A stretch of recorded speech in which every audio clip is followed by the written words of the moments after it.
새로운 간밤에 좋은 꿈 꾸셨습니까? 네, 오늘도 주님과 함께 우리 동행하는 삶이 되시기를 바라면서 하나님의 말씀 받는 시간이 돌아왔습니다. 이 새벽 기도 시간은 사도행전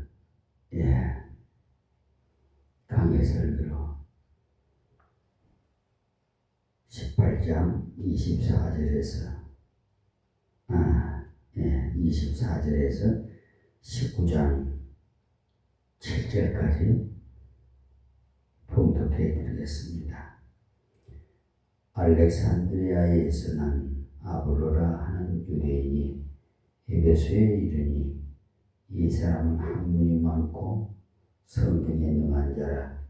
그가 일찍 주의 도를 배워 열심으로 예수에 관한 것을 자세히 말하며 가르치나 요한의 세례만 알 따름이라.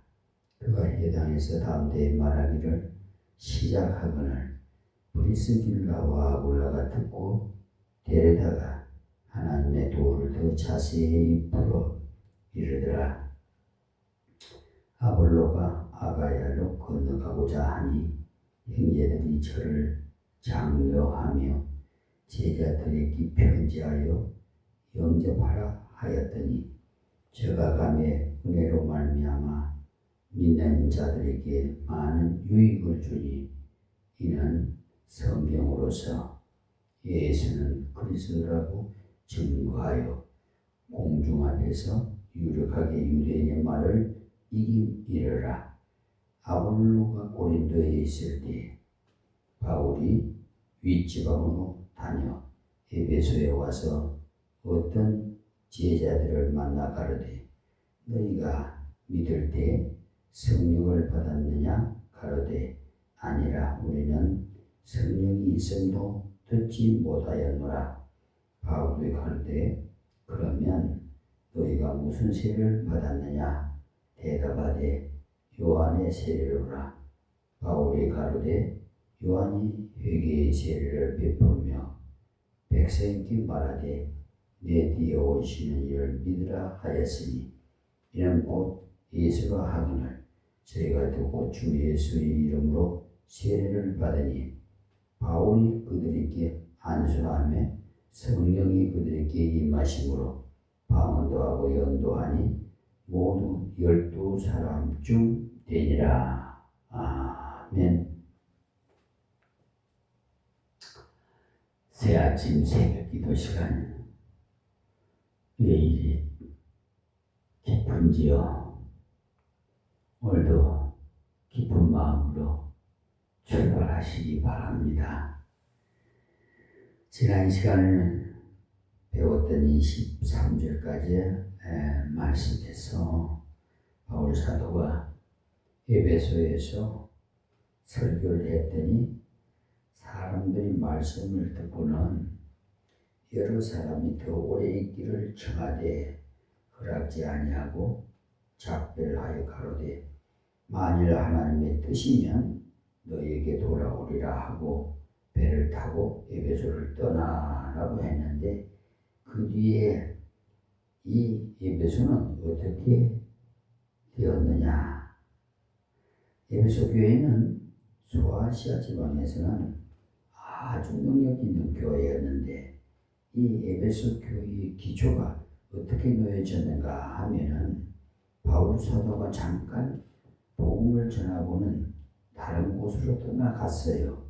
그 뒤에 다시 에베소에 돌아와서 3년이나 머물면서 복음을 전하고 말씀으로 양육했기 때문에 아시아에 있는 대부분의 사람들이 복음의 소식을 듣게 되었다는 말씀이 나올 만큼 아시아에 있어서의 에베소 교회는 굉장한 영향력 있는 교회임을 알 수가 있습니다.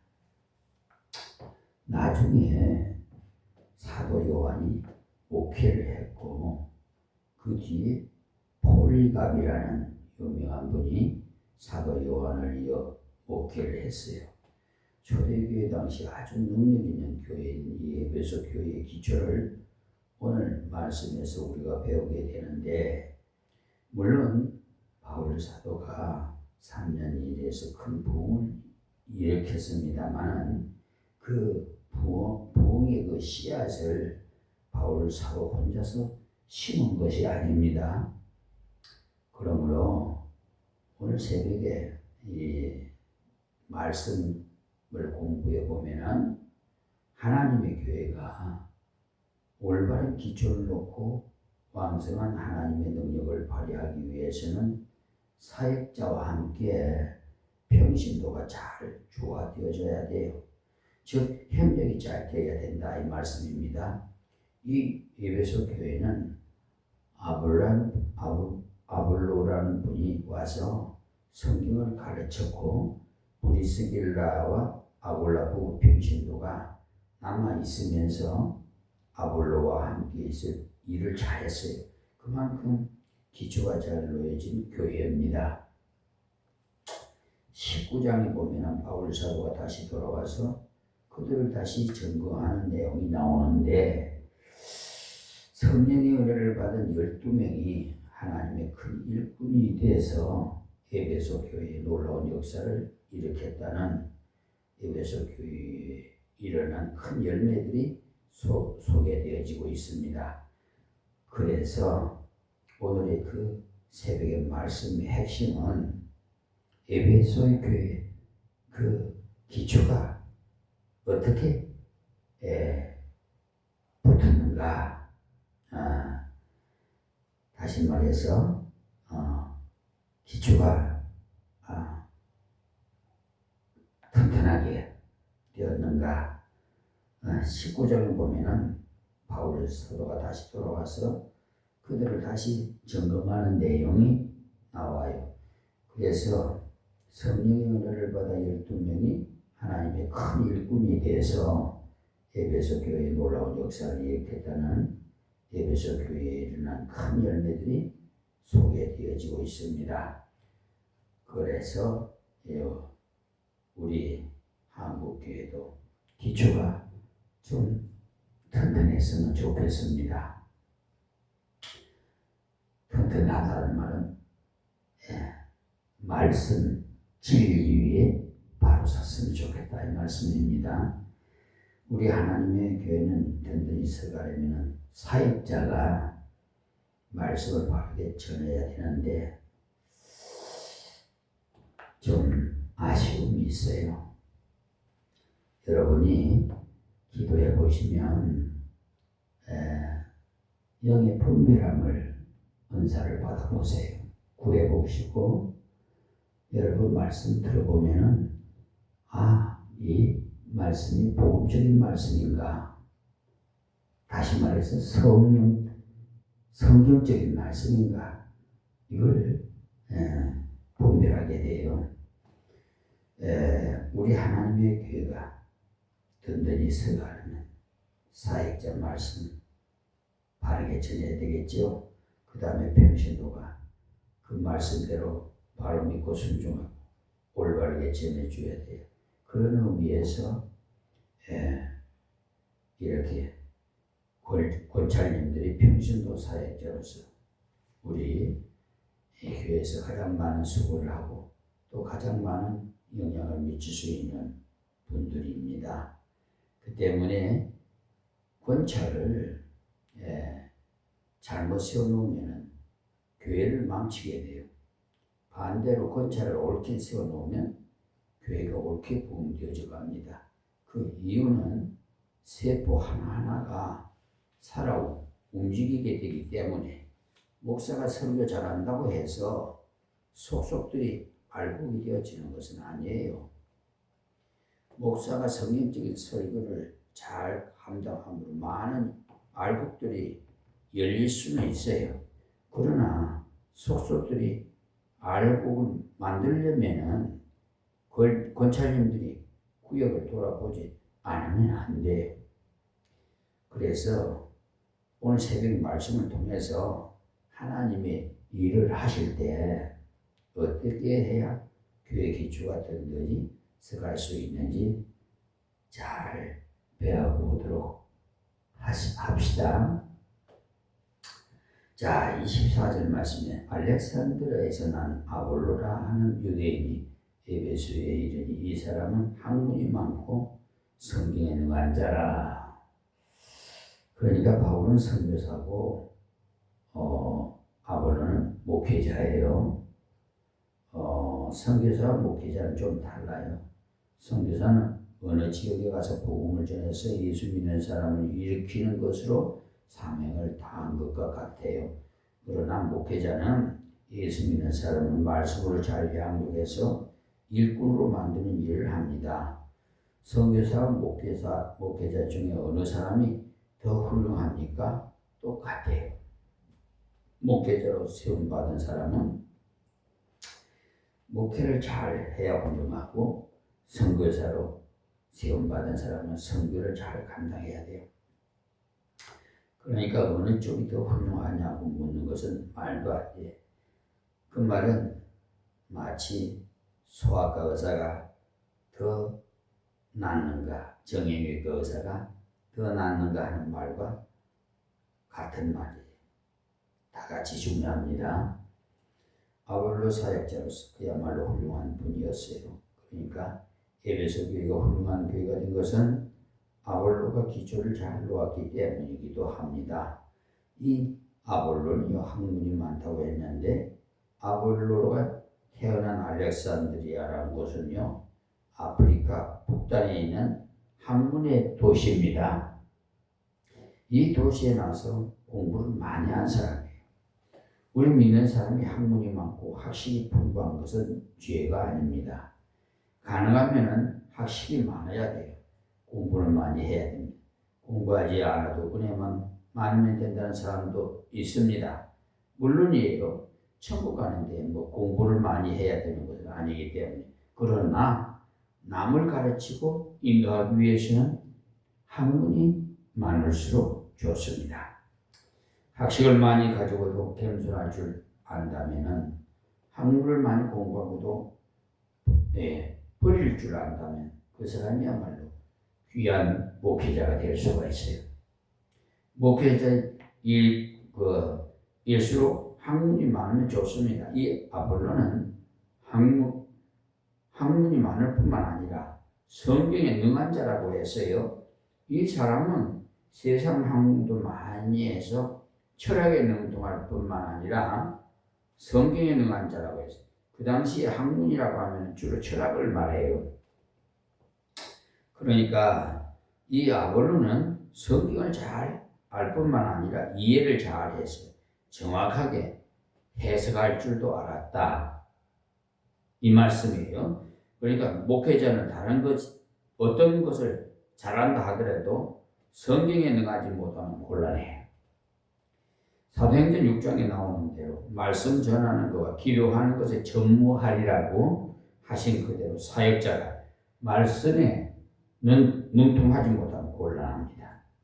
이 아볼로는 학문이 많을 뿐만 아니라 아주 노력하여 학문을 좀 했다 해서 교만하지 않고 성경을 열심히 연구하고 배웠다는 겁니다.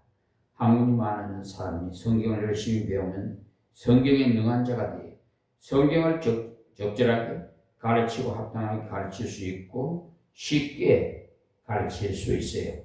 그것이 바로 능한 사람이에요. 요즘 보면은요, 여러분 생각에는 목사님이 뭐 5개국, 6개국어를 막 섞어가면서 다 그냥 아주 설교를 하면은 저 목사님은 참 능력이 있는, 아주 학문에 능력이 있는 분이라고 이렇게 칭할 수가 있겠죠. 물론 그래요. 그러나 말입니다. 이걸 아셔야 돼요. 아무리 학문이 능해도 이 하나님의 백성이, 그러니까 설교받는 우리 교인들이 이해가 되고 알아듣기 쉬운 그런 말씀이 명설교입니다. 이것을 잘 분별하세요. 어린 아이부터 노인에 이르기까지 누구든지 이 말씀은 다 받을 수 있는, 이해할 수 있는 그런 설교가 능한 설교, 명설교라 이 말씀입니다. 그러니까 착오 없으시기 바래요. 아주 쉽게 설교를 해드리려고 저는 아주 노력을 해요. 그래서 예배 드릴 때는요, 가족 단위로 다 참석하세요. 공동 예배 때 어린아이를 다 같이 할머니, 할아버지 다 함께 예배 드리는 것이 그것이 정상이에요. 왜? 그 말씀을 하나님 설교를 듣는 그 가족이 예배의 삶이 되기 위해서는 가정에 가서도 목사님이 설교한 그 말씀일 대로 실천할 수밖에 없기 때문에 예배의 삶이 됩니다. 만약에 아버지가 아들에게 충고를 할 때도 지혜스럽게 해야지 옥박 지르거나 마음에 상처를 주는 그런 교훈은 마이너스가 돼요. 상처를 받으면 안 돼요. 그 상처를 싸매주고 다시 말해서 품어줘야 돼요. 원래요, 하나님은 사랑의 하나님이에요. 하나님은요, 공의의 하나님이에요. 사랑의 하나님이지만 공의는 매를 칩니다. 우리 어르신들이 예전에 선반에다가 해초리를 만들어 얹어놓고서 생활했어요. 자녀가 잘못하면 종아리, 거도 그래놓고 부모님이 해초리를 종아리를 칩니다. 심지어 피가 멎을 정도로 아주 그 잘못의 크기에 따라서 종아리가 피가 멎을 그럴 때요, 진짜 우리 아버지가 맞나 그런 야속한 생각이 들 때도 있어요. 나를 어디 다리 밑에서 주워다 길렀나 이렇게 생각할 수가 있어요. 그리고 내가 커서는 아버지에게 이 당한 것을 나도 장석에서 말씀드려야 되겠다. 거기에 대한 뭐라 그럴까? 좀 과하면 응징이라고 하겠죠. 근데 그게 안 돼요. 장성하니까요, 더 우리 아버님이 최고였어요. 저는 정말 술 잡수시고 왔고 집에서 혼란스럽고 그냥 어머니 일을 그냥 학대를 하고 하는 거 보면 나는 그냥 마음이 아팠어요. 난 저러지 말아야 되겠다. 그래서 싸우면요, 말기면 더 싸우더라고. 그래서 그냥 저는 싸우면 나가버려요. 그래, 우리 어머니가 그래. 너는 왜? 아버지가 그러면 좀 말리겠지. 너는 왜? 없어져 나가버리냐고 그래요. 그 이유가 있습니다. 그래서 오히려 더 맑으니까 더 난폭해지니까 제 바람에 그냥 사라지게끔 그렇게 저는 유도를 하기 위해서 그랬어요. 근데 나중에요 장성해서 저도 가정을 꾸리고 또 하나님께서 목회자로 이렇게 세워주시니까 정말 우리 아버님이 세계에서 제일 훌륭하신 분이다. 나는 그렇게 자부를 합니다. 그것이 정답이에요. 여러분 자녀들에게 물어보세요. 이 세상에서 가장 위에 있는 훌륭한 분은 누구라고 생각하느냐고 물어보세요. 그러면 여러분이 자녀가 우리 아빠예요 하면은 최고예요. 잘 교육을 시킨 거예요. 이 아버는 학문이 많은 뿐만 아니라 아주 노력파인데 이렇게 겸손해야 돼요. 알수록 벼가 알곡이 여물수록 고개를 숙이죠.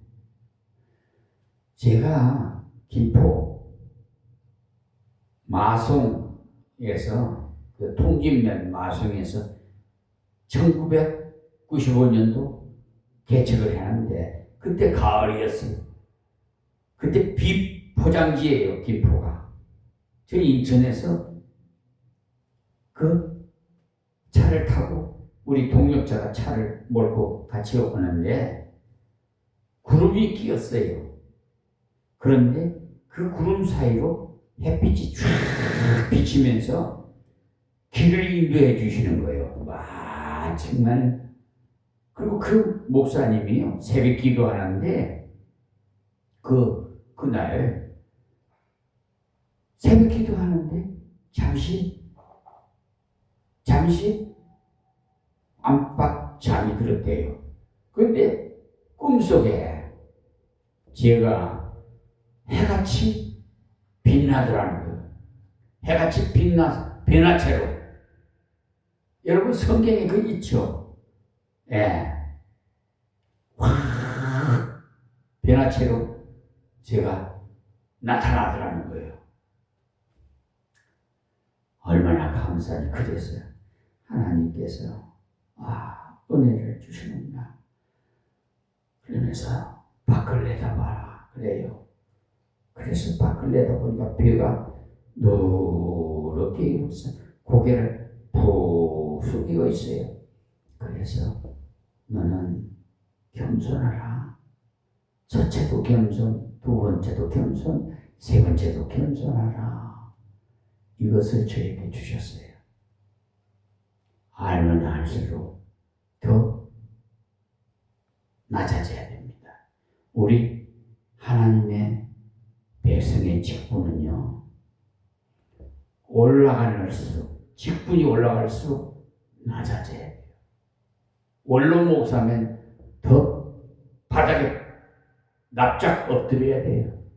그런데 지난 12.3 계엄령 선포에서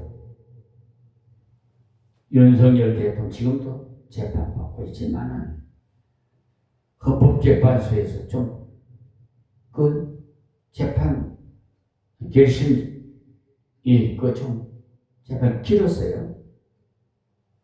그때 광화문에서 김진홍 목사가 예배를 거기서 드렸어요. 광화문에서 많은 군중 앞에서 예배를 부르면서 뭐라고 하느냐, 결론부터 말씀드리겠습니다 하면서 나는 정치복으로 감옥소에 갔다 왔지만 이재명 대통령 후보는 잡범으로 한 10년간 푹 쉬었다 나와야 된다고 이렇게 설계해요. 그래서요, 정치범으로 1년 8개월 구형을 받았어요. 그런데 선고는 얼마를 받았는지 제가 알 수가 없습니다. 그런데 그래서 되겠습니까? 원로 목사라면 그런데 나가서 그런 거 아니에요. 더 납작 엎드려서 아버지 웅대 교회에서 하나님께 부르짖어야 돼요. 근데 나서는 안 돼요. 저 정광훈 목사 같은 분은요, 그 목사직 내놓으시고 정치 하시면 좋겠어요. 하나님의 영광 그만 가리고. 지금 보석으로 풀려 나왔는데 어쩌고 저쩌고 해서 하더라고도 안 하고 신경 쓰기 싫어요. 하나님 꼼짝만 내 손에 주고 하는 그런 분이 목사라고요? 참 마음 아파요. 왜 그랬냐니까 친구라고요. 이 친구. 참. 그 우리 찬송가에 있죠. 친구라고. 또 성경에도 친구라고 있어요. 근데 그 문자대로 그냥 친구인 줄 압니까? 그런 친구, 육적인 그런 친구인 줄 압니까? 참. 그런 분 밑에서 추종하면서 그 신앙생활 하시는 분 참 안타까워요. 나 좀 보세요.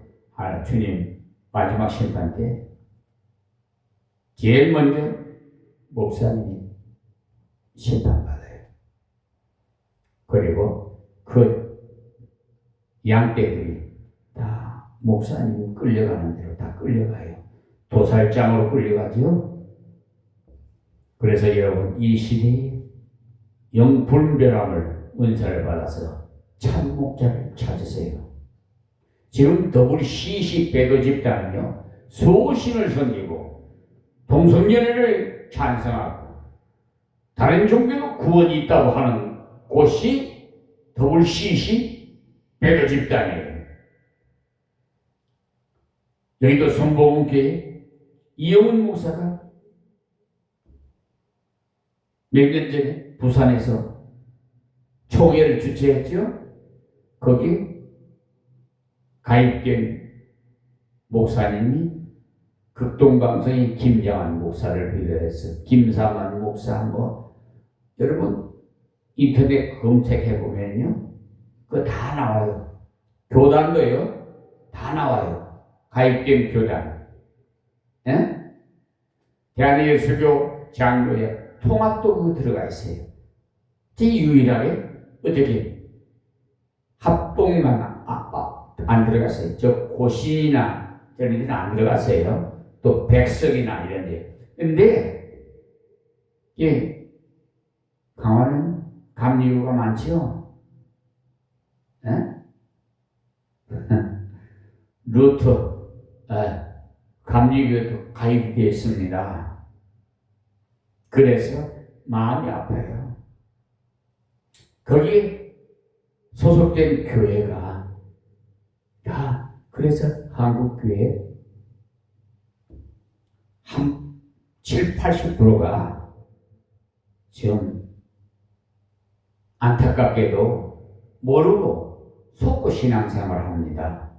교단은 잘 선택해서 참 교회, 참 목자를 만나서 신앙생활을 하시는 것이 여러분에게 유익할 줄 믿기에 잠시 말씀을 드렸습니다. 오해하지 마세요. 제가 무슨 다른 교파를 비평하려고 한 것이 아니라 들은 대로, 사실대로 이렇게 말씀드리는 거니까 여러분에게 가르쳐 주라고 죄를 세웠어요. 그러니까 저는 목회하는데 순교의 사명을 가지고, 순교적인 사명을 가지고 목회를 해요. 저 안에는 아무 두려움이 없어요. 하나님 외에는 이 세상에 제 아무리 권력이 있고 높은 직위에 있어도 저는 그런 사람 불쌍하게 보여요. 그래서 법정에서도 판사 앞에 왜 사기 재판 치느냐고 제가 호통을 치는 사람이에요. 검사 앞에서도 이게 수사라고 하는 거냐고 하면 아유 목사님 더 잘하시니까 보안 수사 내리겠습니다. 이랬어요. 그 임시변통이죠. 경찰서로 다시 내려가면 다른 번호가 붙어갖고 다른 검사가 또 배당이 돼요. 지금 공수처가요.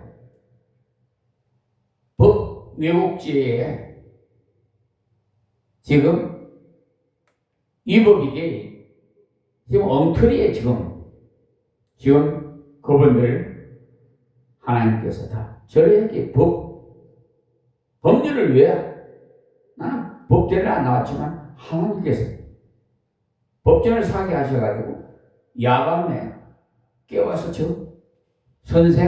스승은 우리 예수님이에요.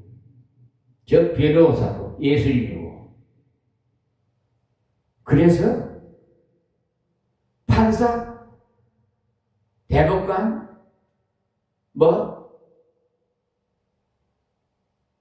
대법원장을 비롯해서 다 지금요 공수처에 고소되어 있는 분이 32여 명이 넘어요.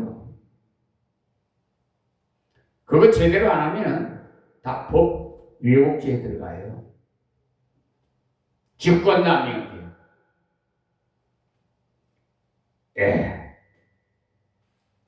그러니까 저는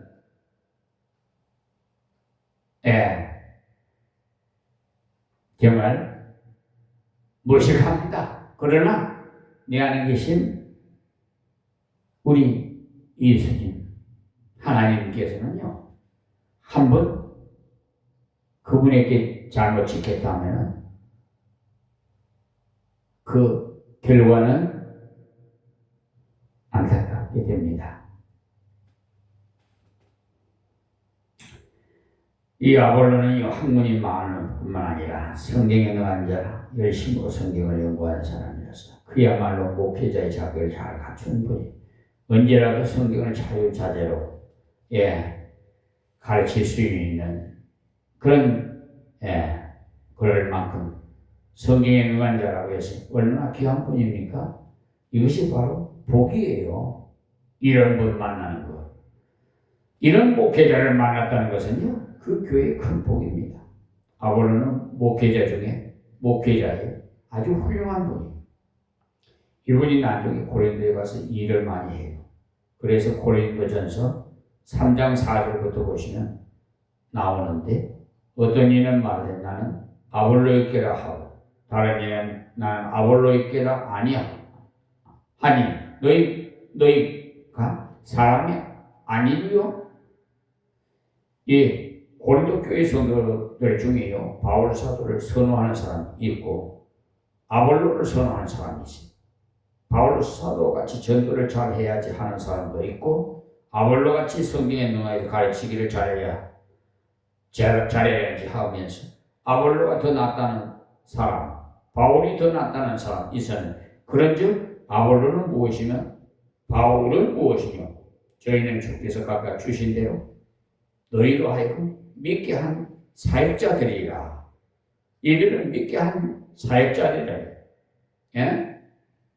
바울은 전도를 잘해서 믿게 했고 아볼로는 성경을 잘 가르쳐서 믿음이 깊게 한 자였다는 겁니다. 믿음을 깊게 하기 위해서는 성경 교수가 계속 되어줘야 돼요. 나는 심었고 아볼로는 물 주었으되 오직 하나님은 자라게 하셨도다. 그런즉 심는 이나 물 주는 이는 아무것도 아니로되 오직 자라나게 하시는 이는 하나님 뿐이니라.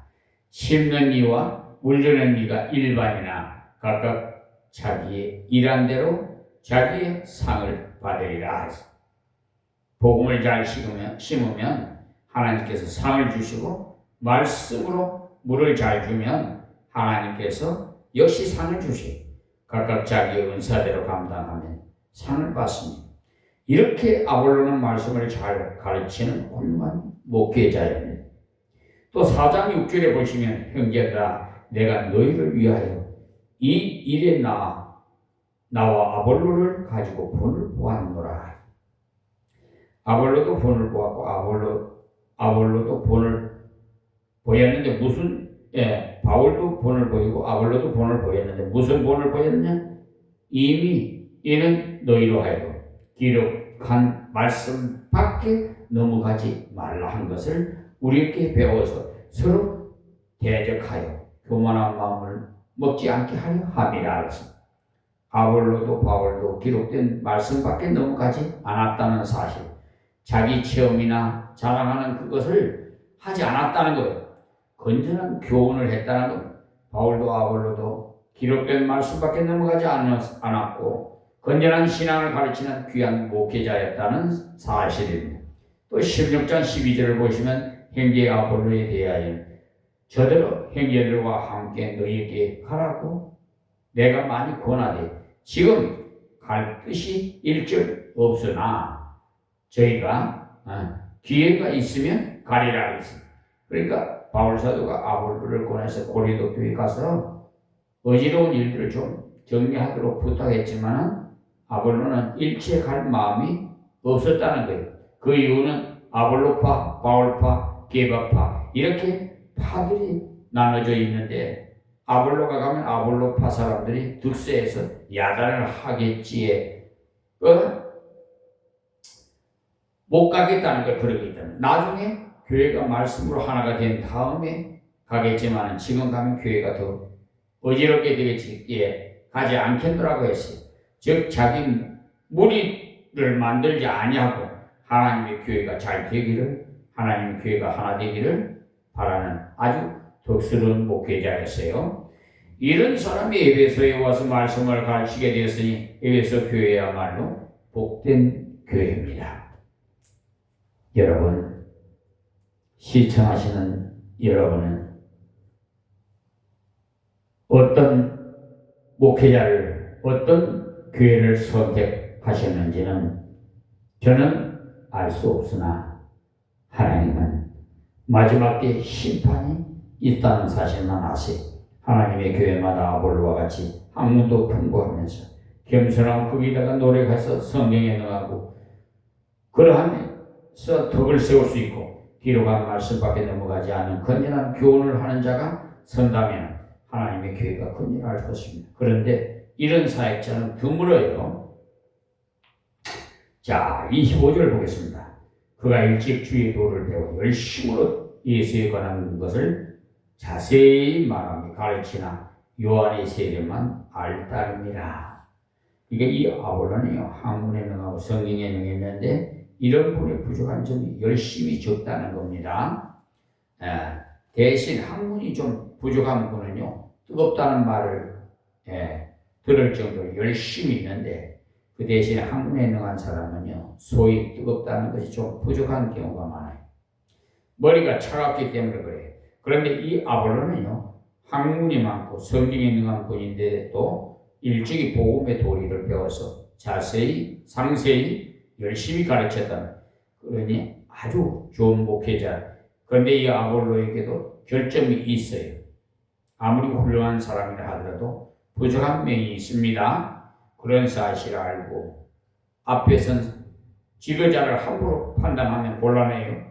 그 사람이 좋은 점을 감사하고 배울 것이 나쁜 것을 들추면서 안 됩니다. 우리 목사님은 어떠해서 우리 장로님은 저러저러해서 하는데 그렇게 말하는 것은 다 자기 탓이에요. 옳은 것을 배우면 될 것이지 왜 자꾸 잘못된 것을 뒤집습니까? 지금 젊은이들 봐요. 나라 꼴을 보니까 일할 맛이 안 나는 거 같고 학교 꼴이 말이 아니라 공부할 맛이 없다고. 공부 안 하면 자기만 손해지 뵐 수 있습니까? 학교 꼴이야. 어쨌든 자기는 열심히 공부하면 되지. 어떤 사람이 쓴 거를 보면요. 서울대학이 달리 서울대학이 아니라 학생들이 공부를 잘해서 서울대학이지 교수가 다른 대학 교수보다 더 잘나서가 아니라는 거예요. 그러니 환경을 탓할 것이 아닙니다. 아볼로가 고루고루 갖추었지만 한 가지 부족한 점이 있었어요. 그런데 부족한 점도 잘 채워 넣었어요.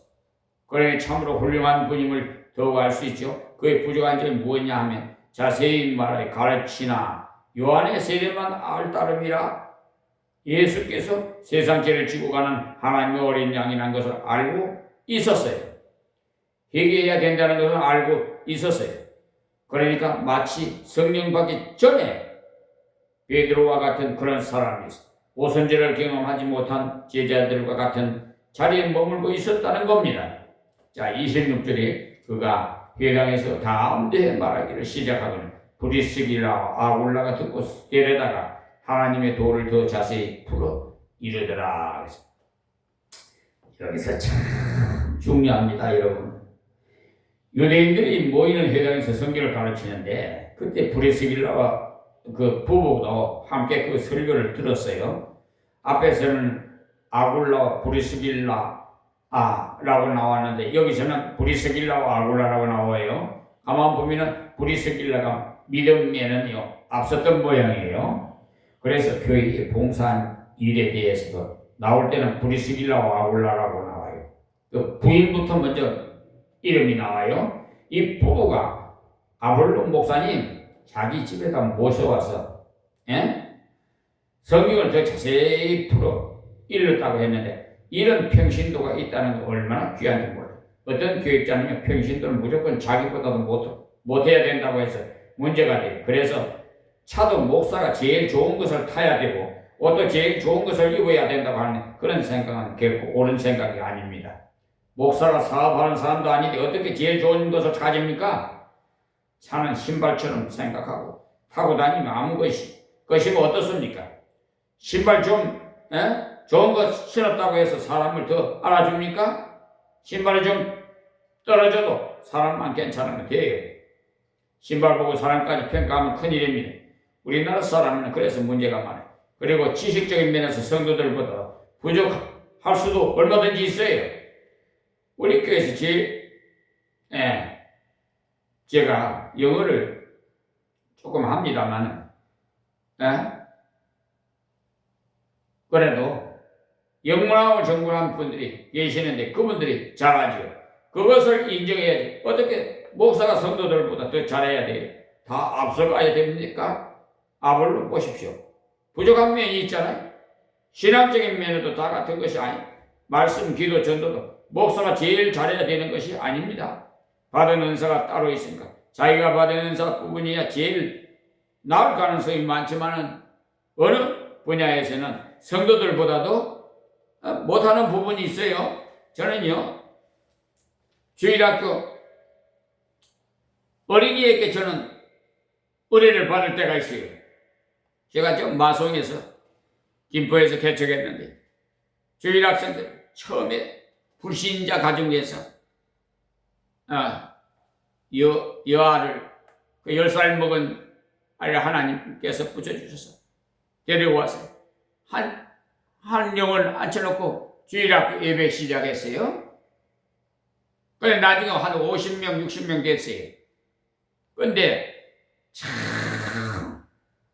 그 어린 주일학생들이요 정말 제가 은혜를 받았다니까요. 사람을 모평하면 안 됩니다. 저는 그것을 알기 때문에 저보다 더 잘하는 사람이 있어도 겁내지 않아요. 왜냐하면 잘하는 분이 나와 같이 주님의 교회를 섬기게 되니 제가 그 분야에서 수월할 것 아니겠어요? 모든 민이 저보다 못해서 깨다 놓은 보리자루 같은 사람뿐이라면 일일이 가르쳐야 되니까 제가 어떻게 목회를 옳게 하겠어요? 그러나 저보다 잘하는 분들이 많으면 그만큼 힘들지 않게 더 효과적으로 사역을 할 수가 있어요. 그런데 많은 분들이 자기보다도 못하기를 그래서 말 잘 듣고 순종 잘하고 어쩌고 하는데 그것은 독재자나 하는 말이에요. 하나님의 교회는 그런 곳이 아닙니다. 서로 받은 은사가 다르기 때문에. 브레스길라와 아볼로 목사님이 설교를 들어보니까 구약에 대해서는 너무나도 잘 알고 있는데 뒤에 보면 알 수가 있는데 성령 충만에 대해서는 모르고 있더라는, 아직 오선절을 모르기 때문에. 그런데 이 부부가 참으로 덕스러운 분이에요.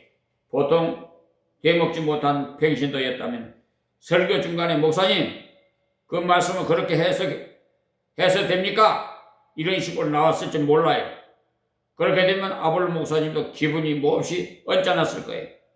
어쩌면 예배를 어지럽히다니 하고 나왔을 것인데 이 브리스길라와 아굴라는 그런 식으로 말하지 않았어요. 가만 말씀을 들어보니까 구약을 잘 알고 계시는데 성령에 대해서는 전혀 모르고 있더라는 거예요. 그래서 조용히 목사님 우리 집에 식사하시도록 오십시오 하고 대접을 깍듯이 하고는, 목사님 설교 말씀을 들어보니 성경 해석을 참으로 합당하게 하셨습니다. 그런데 그 말씀은 이렇게 해석되는 것이 옳지 않겠습니까? 저는 이렇게 깨달았는데 목사님 판단은 어떠신지요? 양심적인 목사님이라면 자기가 한 해석이 잘못되었다는 것을 당장 알 수 있습니다. 어떤 경우는요, 문법적으로 잘못 읽고는 엉뚱한 해석을 할 수 있어요. 또 한글 성경만 읽다 보면은 낱말의 그 해석을 잘못하는 경우도 있어요. 잘했다고 주는 상, 밥차려 먹는 상, 즉 계부를 구별 못하는 분도 있다 이 말이에요. 시편에 상을 베푸시고라는 말씀에 상을 잘했다고 주는 상이 아니라 밥상을 말하는 거예요. 그런데 상 주는 것으로 알고 설교를 열심히 하면 모르는 사람들은 은혜를 많이 받아놓으라고 합니다. 듣는 사람이 상인지 또 밥상인지 모르니까, 모르고 들으면 굉장히 은혜가 되죠. 상을 하나님 준다고 하니까 얼마나 은혜가 되겠어요? 제가 언젠가 부흥회에 참석해서 전에 말씀을 듣는데 회개라는 단어가 나왔는데 그 목사님이 회개인 줄 알고 목회자가 여러분들을 위해 회개하는데 여러분은 말을 잘 듣지 않으면 되겠느냐고 책망을 하는 그 회개는 회개가 아니라 계산한다는 의미 회개. 히브리서 13장 17절 말씀. 그러니까 잘못 보면은 완전히 다른 해석이 되어집니다. 어떤 목사님은 사랑의 처소를 잘못 읽어갖고 사랑의 처소라고 알고 해석하더랍니다. 시편 44편 19절입니다. 그러니까 그 단어를 알고 듣는 사람은 얼마나 찝찝하겠어요? 사랑이란 광야에 사는 못된 짐승이에요. 실랑이라는 거예요. 그러니까 실랑의 처소라고 한 것은요, 골치 아픈 처소라는 말인데 그 말을 사랑의 처소라고 읽고는 사랑이 어떻고 저떻고 했다고 하니까 알고 듣는 사람은 은혜가 안 되는 거예요. 목사님 꼭 단어를 잘못 읽고 그렇게 해석하거든 쑥덕거릴 것이 아니라 브리스길라와 부부처럼 조용히 목사님께 말씀드리면 얼마나 덕이 되겠습니까, 여러분? 사랑이 아니라 실랑이라고 말씀하시면 바보가 아닌 다음에 당장 알고 다음 설교할 때 지난번에 잘못 읽고 해석해서 죄송하다고 사과하면 일이 잘 됩니다. 그렇게 하면은 피차 은혜가 돼요. 그런데 그것을 다른 사람에게 말한다면, 다른 교회 성도에게 말한다면 서로 시험에 빠지게 돼요. 사람은 완전하지 못해요. 브레스길라와 아볼로는 덕스러운 분이라 아볼로 목사님을 집에다가 모시다가 대접을 잘 하면서 권고를 하니까 아볼로 목사님도 이분들이 평신도지만은 이 분야에선 나보다 훨씬 더 앞선 분이구나. 참으로 귀한 분이구나. 그렇게 알고 하나님의 은혜를 깨닫게 된 겁니다. 하나님 교회는요, 사역자가 앞서서 잘 가르치고 인도해야 돼요. 그러나 또한 평신도들이 하나님의 사역자를 잘 도와줘야 돼요. 그의 부족한 점까지 도와야 돼요. 그의 실수까지 도와줘야 돼요. 인간이라는 건 다 부족해요. 그러니 실수한 것이 없나 하며 꼬집으려고만 하지 마시고 도와주어야 돼요. 자, 27절에 아볼로가 아가야로 건너가고자 하니 형제들이 저를 장려하며 제자들에게 편지하여 영접하라 하였더니 저가 감히 은혜로 말미암아 믿는 자들에게 많은 유익을 주니. 그러니까 아볼로가 담대하게 설교를 했는데 가만 돌이켜 보니까 틀리게 한 것이 많았거든요. 그것을 알고 난 다음에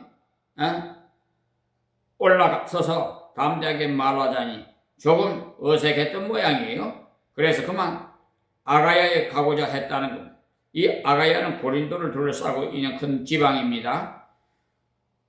아볼로가 아가야로 가겠노라고 하자 형제들이 이제 성령의 은혜까지 깨달았으니 고린도 교회에 가서 설교를 하면 잘하겠다 싶어서 장려했다는 겁니다. 그뿐만 아니라 고린도 교회에다 편지에서 훌륭한 목사님이 그곳에 가니까 잘 모셔서 말씀을 듣도록 추천서를 써주었다는 겁니다. 그 결과 제가 감에 은혜로 말미암아 믿는 자들에게 많은 유익을 주니라고 했어요. 완전히 달라졌죠. 주님의 큰 은혜를 받았기 때문에 완전히 달라졌죠. 이미 믿고 있는 사람이 더 잘 믿도록 성경을 잘 가르쳐주는 훌륭한 목회자가 된 겁니다. 아볼로 목사님은 고린도에 가서 큰 유익을 끼치게 되었고 에베소 교회는 또다시 새 부흥이 일어나게 됐습니다. 다음 28절입니다. 이런 성경으로서 예수는 그리스도라고 증거하며 공중 앞에서 유력하게 유대인의 말을 이김 일러라. 그러니까 구약을 들어서 설교를 워낙 잘하니까 유대인들이 꼼짝을 못하게 되었다는 것. 구약에 메시아가 오신다고 했는데 예수님이 바로 그 메시아시다 하고 증명을 하니까 꼼짝을 못하더라고요. 19절에요. 19장 1절에 아볼로가 고린도에 있을 때, 그러니까 조금 전에 아가야로 갔다고 했는데 바로 고린도에 간 것을 말합니다. 바울이 윗지방의 갈라디아 지방을 말해요. 다녀 에베소에 와서 어떤 제자들을 만나. 그러니까 바울 사도가 다시 에베소 교회로 돌아왔는데, 그러니까 에베소 교회에는 아볼로 같은 분이 말씀을 가르치고 또 바울 사도가 와서 말씀으로 양육했기 때문에 제자를 상당수 키웠음을 알 수가 있습니다만 부족했어요.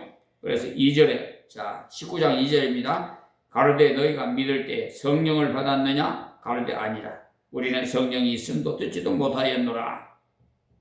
보십시오. 바울 사도가 그들에게 성령을 받았느냐 물었을 때 성령이 있음도 알지도 못했노라고 했지요. 그렇다고 구원받은 성령을 못 받았다는 말은 아니에요. 왜냐하면 예수님을 주시라고 할 수 있는 것은 성령의 은혜 아니구나 할 수 없기 때문에. 그러니까 이분들도 예수를 주시라고 불렀으니 구원은 받은 자들이에요. 하나님의 영으로 말하는 자는 예수를 주시라고 부르게 된다고 말씀하셨잖아요. 고린도전서 12장 3절에. 그러니까 너희들이 예수 십자가 부활을 믿었느냐? 그렇다면 이미 성령을 받았고 중생을 했다고 가르쳐 주었어요. 그런데 이들이 성령에 대한 지식이 전혀 없었습니다. 이미 성령을 모시고 있지만 성령의 충만함을 전혀 경험한 바가 없었던 거예요. 성령의 충만함을 받았는지는 자신이 알 수 있습니다. 성령께서 붙들린 바 되었다는 것을 자기가 봉사해 본으로서 알 수 있고 말씀을 전해 본으로서 알 수 있어요. 자기의 능력이 아니라 하나님의 능력으로 일하고 있다는 것을 깨닫게 되니까 말입니다. 사람의 자의적인 것은요, 이렇게 깊이 있게 가르칠 수가 없어요. 그런데 이들은 성령이 있음도 들어보지도 못했노라고 하니까 역시 아볼로의 가르침이 좀 부족했지요. 브리스길라와 아울러가 사역을 하고 있었는데 평신도 사역만으로는 아직 부족했습니다. 그래서 3절에 바울이 가르쳐 그러면 너희가 무슨 세례를 받았느냐? 대답하되 요한의 세례로라. 그래서 예수 믿어 구원받은 표로 물세례를 받은 것이라 하는 겁니다. 사실은 성령의 세례를 받았기 때문에 물세례를 받는 건데 사도행전 10장 44절 한번 보시면요. 베드로가 이 말을 할 때 성령이 말씀 듣는 모든 사람에게 내려오시니 베드로와 함께 온 할례 받은 신자들이 이방인들에게 성령 부어주심을 인하여 논란이라고 했어요. 이때는 성령 충만함이 구원받음과 동시에 임했어요. 그래서 이에 베드로가 사로되 이 사람들이 우리와 같이 성령을 받았으니 누가 능히 물로 세례 줌을 그 말이요 하고 명하여 예수 그리스도 이름으로 세례를 주라 하니라. 그들이 성령의 세례 받은 것은 보고는 곧 물세례를 준 거예요. 그때는 학습하고 6개월 있다가 세례를 준 것이 아니고 믿기만 하면 바로 세례 주었어요. 학습 제도는요 우리나라에만 있어요. 선교사님이 가만 보아하니까 한국 사람은 가볍더라는 거예요. 믿지도 않으면서도 믿느라 하니까 예? 앞으로 하나님을 뜻대로 살겠느냐 하고 하니까 예 하고는 대답은 찰떡같이 예 하는 전혀 믿음으로 살지 않으니까 선교사님들이 보고 한국 사람들은 말이 너무 해프구나 안 되겠다 하고는 6개월 동안 가르쳐서 세례를 주어야 되겠다 해서 생긴 것이 학습 제도입니다. 학습 제도예요. 원래는 확실하게 신앙 고백을 하면 당장 세례를 주어도 괜찮아요. 그러나 신중을 기하자 해서 학습 제도를 만들어 놓은 것이니까 잘한 겁니다. 이때 이들도 물세례를 받았는데 성령의 세례는 전혀 받지 못했더라는 이런 거죠. 성령의 세례란 첫 번 성령 충만함이 임하는 것을 말하는데 성령 충만함을 한 번만 받는 것이 아니고 계속 받는 겁니다. 하나님 앞에 순종하면서 성령 충만하기를 구하면 계속 주세요. 그러나 성령의 세례는 첫 번 충만함을 받는 것을 말해요. 자, 4절 말씀에 바울이 가르되 요한이 세 개의 세례를 베풀며 백성에게 말하되 내 뒤에 오시는 이를 믿으라 하였으니 이는 곧 예수라 하거늘. 그러니까 요한의 세례밖에 받지 못했노라고 하니까 요한이 예수님을 소개하고는 예수를 믿으라고 했는데 그 예수님을 소개하면서 설명을 해준 겁니다. 5절 말씀에 저희가 듣고 주 예수의 이름으로 세례를 받으니 그러니까 요한의 세례 위에 다시 예수님의 이름으로 세례를 다시 받았어요. 6절에 바울이 그들에게 안수하며 성령이 그들에게 임하심으로 앞에 10장에서는 설교를 듣는 순간에 안수하지 않았는데도 성령께서 임하셨어요. 이때는 안수하니까 성령이 임하셨는데 안수하는 것은 그들의 믿음을 도와주는 행위입니다. 이들은 구약을 잘 알고 있는 사람이라서 안수의 귀중함을 알고 있어요. 성령이 그들에게 임하심으로 방언도 하고 예언도 하니 그러니까 성령께서 임하시니 방언하는 사람도 있고 예언하는 사람도 있었다고 했어요. 그렇다고 해서 방언을 해야만 성령 충만 받는 건 아닙니다. 성령의 충만함 받아도 방언을 못하는 사람도 많아요. 초대교회는요 방언에 대해서 많이 나옵니다만 후대에는 방언이 항상 해야 되는 것도 아니고 다 받아야 되는 것도 아닙니다. 방언이란 언어를 말하는 거 아닙니까? 갈대아 방언, 경상도 방언 하면은 그 지방의 말을 말하는 거예요. 그런데 발성적 방언도 있어요. 고린도 교회에서 많이 한 그런 방언도 합니다. 뜻도 모르고 이상한 말을 하는 것을 말하는데 이때 당시 그 방언은요 대개가 뜻을 다 아는 방언이라 들어보고 옳은 방언인지 아닌지 알 수가 있었습니다. 어느 성경학자가 기록한 책을 읽어보면요 그분도 한때는 오순절 계통에 미혹이 되어가지고 방언을 계속해야 되는 줄 알았고 어떤 사람은 나와서 방언을 잘 하더랍니다. 나중에 그 사람에게 물어보기를 그 말의 뜻을 알고 하느냐고 물어보니 모르고 한다고 하더랍니다. 또 어떤 사람은 중국말로 할 줄 알고 영어도 잘 할 줄 아는데 어떤 사람이 그에게 방언을 하도록 애를 써보라고 하더랍니다. 어떤 사람은 방언을 가르친다고 합니다만 잘못된 말이에요.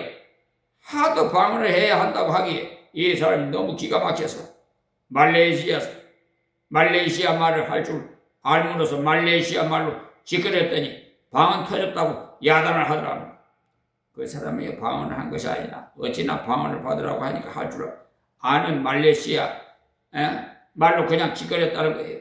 그러니까 방언을 강조하는 그런 사람은 따라가지 말아요. 방언도 옳은 방언은 성령께서 함께 하시는 증거입니다. 예언도 옳은 예언은 성령께서 함께 하시는 증거입니다. 그러나 그 방언이나 예언도 성령대로 하지 않으면 가짜예요. 가짜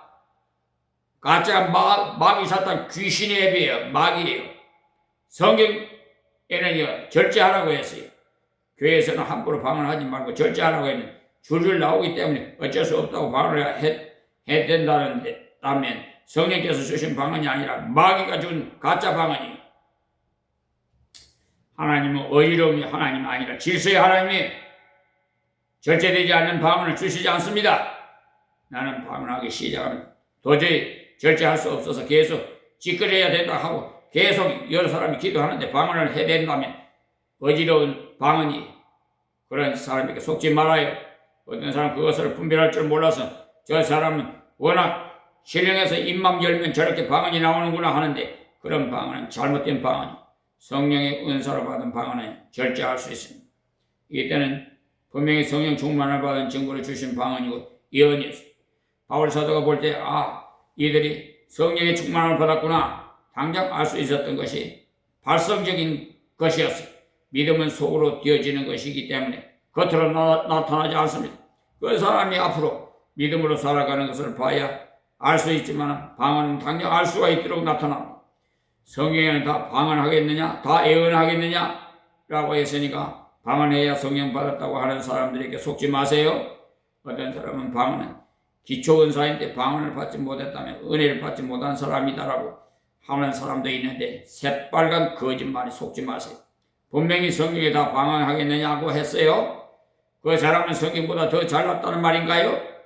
그러니까 방언을 하더라도 성경적으로 하지 않거들랑 잘못 받은 것으로 알면 됩니다. 예언을 하는 사람이 있더라도 성경과 맞지 않은 예언을 하거들랑 엉터리인 줄 알고 마귀가 준 것인 줄 알면 되겠습니다. 그런 사람 앞에서는 담대히 그치라고 해야 돼요. 혹시나 성경을 방해하면 어쩌지 벌 받으면 어쩌지 하면 염려할 필요 없습니다. 담대하세요. 다음 7절이에요. 모두 12사람쯤 되니라. 이제 12제자가 또 태어난 것입니다. 에베소 교회 이들을 기초로 해서 많은 역사를 일으켰던 겁니다. 그래서 오늘 새벽 말씀에서 본 대로 여러분 에베소 교회가 아시아를 장악하는 굉장한 권능을 가진 교회가 될 수 있었던 것은 건전한 사역자를 통해서 건전한 말씀을 배웠기 때문입니다. 그리고 그 위에 평신도가 하나님 말씀을 잘 받아 분별을 잘했기 때문이에요. 지금 말이에요. 한국교회는 옳은 소리 하면 즉 치는 설교라고 하죠. 꽃게이 같은 설교. 여러분 은혜가 안 된다고 가버려요.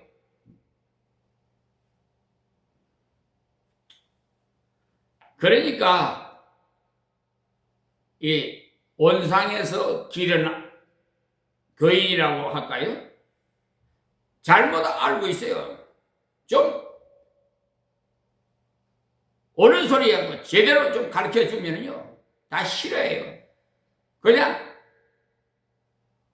사탕 발림으로 그냥 사랑합니다, 복 받습니다, 복 받으세요 하고 아무개 권사님, 장로님, 집사님 사랑합니다 하면 그냥 거기서 껍벅 넘어가요. 회개하라고 책망하기는 아주 싫어해요.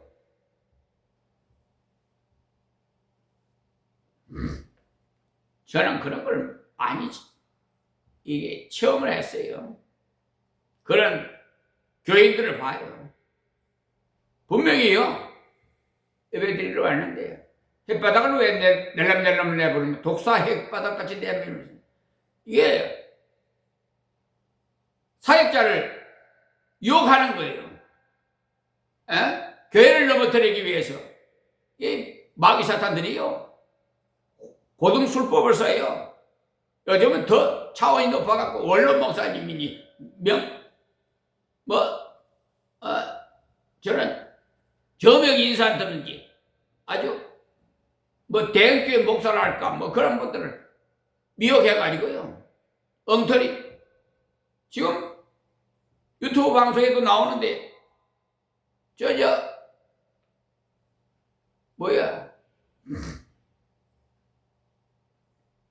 에덴교회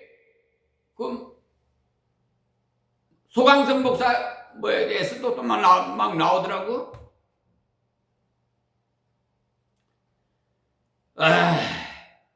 그거 일단 대한예수교 장로 합동총회 소속이에요. 그러니까 같은 교단이라고 해서 다 참목자가 아니에요. 여러분 끝을 봐야 돼요. 처음에 잘 나갔다 끝에 가서 변질되는 것이 이단이에요. 아시겠습니까? 평신도는 설교를 듣고 분별할 줄 알아야 됩니다. 아무 말이나 아멘 하지 마세요. 아무 말이나 아멘 하지 마세요. 너무 가볍습니다. 잘 들어보고 진리에 합당한 말씀이라면 아멘 하지. 이 말에도 아멘, 저 말에도 아멘. 깊이 상고하는 것이 너무 부족한 것 같아요. 설교하는 우리 그 설교를 잘 들어보고 분별해야 돼. 아무리 유명한 부흥사라 하더라도 잘 듣고 분별해야 돼. 맞는 것은 받아들여야만, 맞지 않는 것은 내버려야 돼. 그것이 계획주의 교회. 계획주의 교회는 모든 평신도가 하나님 말씀을 분별할 수 있다고 가르치는 교회입니다. 하나님 말씀이 희미하지도 않고 이상하지도 않고 분명하기 때문에 엉뚱한 말을 하고 있는지 당장 알 수 있어요. 그러니까 분별해야 돼요. 브리스길라와 올라갔던 당장 분별해냈습니다. 지금 새 번역된 성경책이요. 지금 마귀 사탄들이 고등술법을 써가지고 지금 우리 한국교회 교인들이 사용하는 성경을 그 명분을 너무 오래됐으니까 요즘 세대에 맞춰서 젊은이들이 성경을 읽을 때 잘 좀 은혜가 되도록 이해가 되도록 하기 위해서 번역하기로 한 거예요. 번역을 해놨는데 만여 군데나 지저귀 같이 잘못됐어요. 마귀에게 미혹당해서. 제 한 군데만 가르쳐 드릴게요. 여러분 성경 책 보세요. 다니엘서 3장 17절 보세요. 우리가 하나님이라고 되어 있어요. 분명히. 예전에 우리가 쓰는 성경책에 지금 저는 예전 성경 그대로 써요. 제가 그걸 추천해요. 지금 새로 번역된 성경책은요. 하나님이 계시다면이라고 바꿔놨어요. 그러면 하나님이 안 계실 수도 있다는 말이 됩니다. 그렇게 하나님은 희미한 하나님이 아니에요. 이해가 됩니까? 근데 몰라요. 제대로 가르쳐 주면 싫다고 그러고, 은혜가 안 된다고. 저 목사님은 난 다른 비평이 난다고 그러고 그러는데, 그 마귀 사탄이 씌워져가지고 그래요. 옳은 소리 하면 아멘 해야 되는데, 오히려 옳은 소리를 하는 목사를 싫어하니까.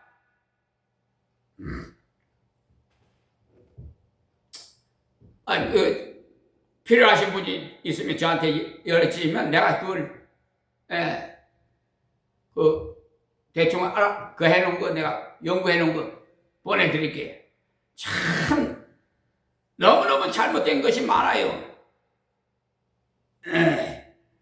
그래서 저는 예전 성경책, 요즘 새로 번역한 성경책이 아니라 그걸 여러분이 사용하시기를 추천드리고 싶습니다. 목회자님들 들으시고 여러분 그거는 본인들이 알아서 하십시오.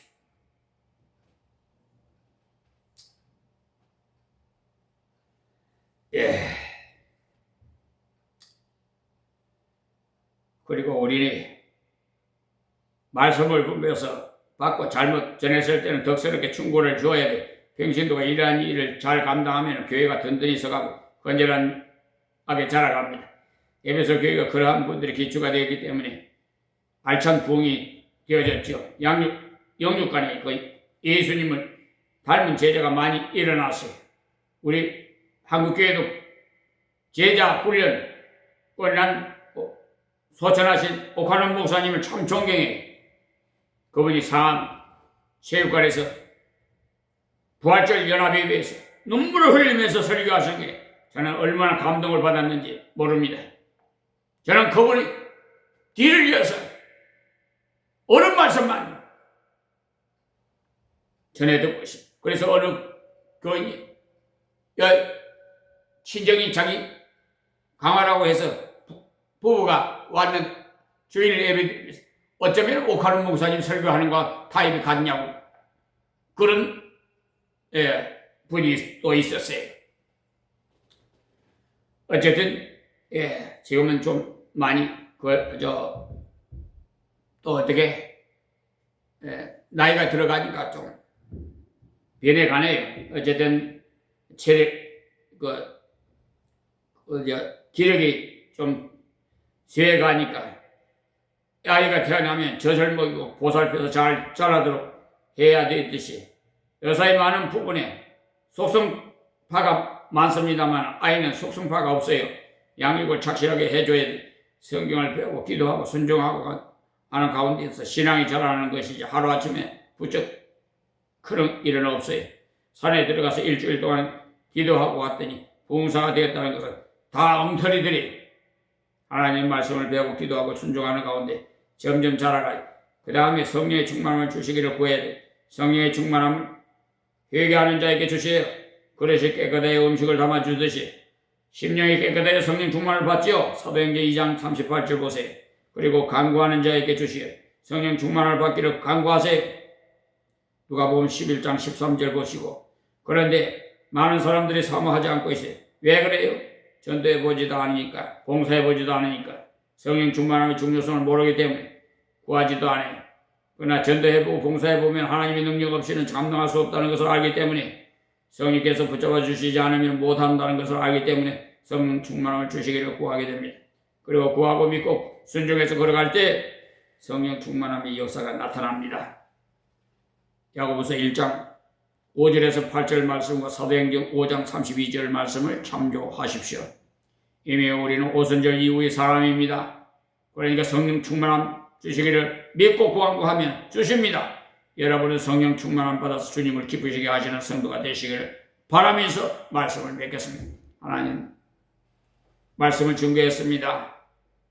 옳은 말씀은 저들이 기억나게 하시고 마음 심령 깊숙이 못이 박히도록 하나님께서 역사해 주시옵시고 남은 생애를 하나님 말씀 순종해서 참다운 하나님의 아들, 딸들이 될 수 있도록 은혜를 베풀어 주시고 이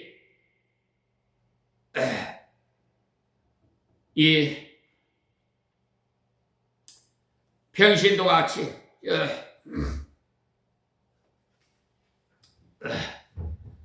우리 모든 한국교회 교인들이 다 좀 변화되게 우리 아버지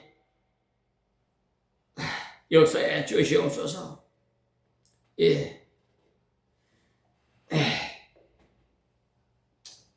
참으로 저는 하나님의 말씀에 이끌려서 오늘에 이르기까지 이렇게 이 자리에서 증거하게 세계 약 83억의 영혼을 위해서 말씀을 증거하기 유튜브 방송을 개설해 주시고 제작해 하여 주시는 하나님 감사합니다. 우리 한국교회 브레스길라와 아불라 같은 또 아볼로 목사님과 같은 훌륭한 하나님의 종들이 세워지게 하여 주옵소서. 예수님의 이름으로 기도하옵나이다. 아멘. 아멘.